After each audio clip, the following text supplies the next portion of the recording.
This event came about because of the mistreatment and exclusion of Afro hair.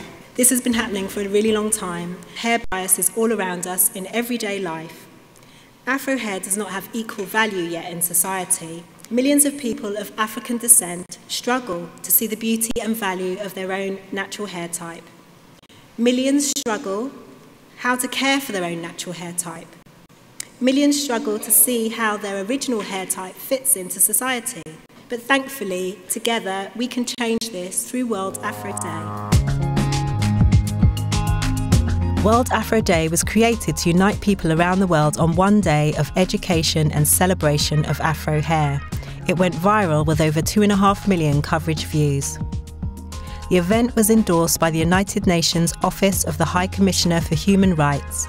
400 children from diverse backgrounds took part in the record-setter world record largest hair education lesson.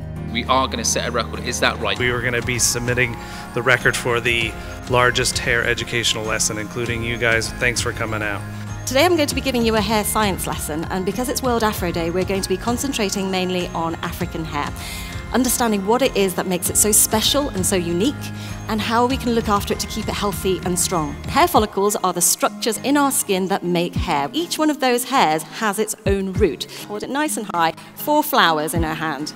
They're all coming out of one hole, but actually if you look underneath, each of those flowers has its own root. It is the same situation in a hair follicle unit. The children really appreciated the level of education about hair science and understanding the nature of African hair and how to look after it. I learned that Afro hair is natural and that everybody should celebrate it. People with Afro hair shouldn't relax their hair or some of their hair will break.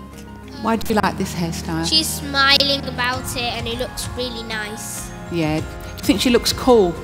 Yeah. And just that lady, take one more. It's because she's happy with her natural hair. Yes, lovely answer. If people make fun of your hair, ignore them because your hair is the best and make sure you think that your hair is the best. I used to use relaxer on my hair, but then my mum cut my hair like incredibly short for it to grow natural again. The more happy you are with your hair, the more confident you are. I have some good news. We are all part of a world record for the world's largest educational hair lesson.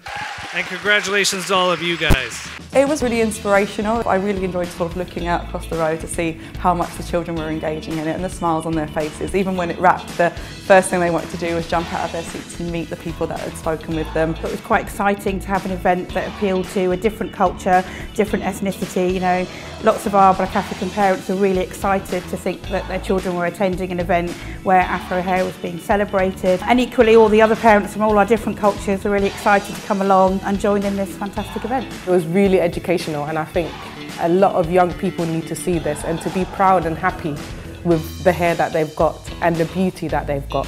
It was very clear early on that it was all about sort of empowering kids especially to learn about their hair and how it works. And you know, Record Setter is all about finding what you can be the world's best in. The event was live streamed on Facebook and Twitter with media coverage on BBC Radio and various ITV television programmes. It also gained extensive international coverage from Yahoo, Now This Her, Essence and Harper's & Bazaar. We have the amazing, we're going to call them the Afro professors. What does a law professor do? I think a law professor is somebody who studies law.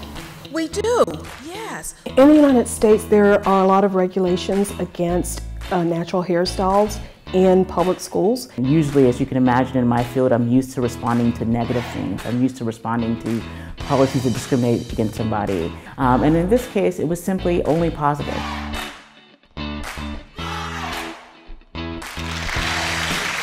It was about being proactive and letting children know that it was really important to love your hair and to love yourself. Twinkle, twinkle, little star, how I wonder what you are.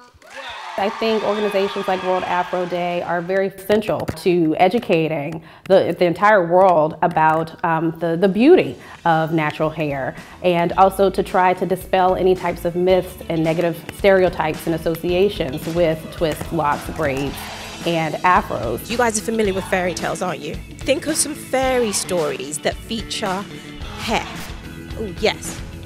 Rapunzel, we've got a great one. When I had my daughter, who I think you've all met, who sang you that lovely song, it made me realize that I was struggling to find books for her. Stories are the way we as human beings kind of communicate not just our history, but our culture, society. Afro can come in many forms and many styles and many textures according to how you manipulate your texture.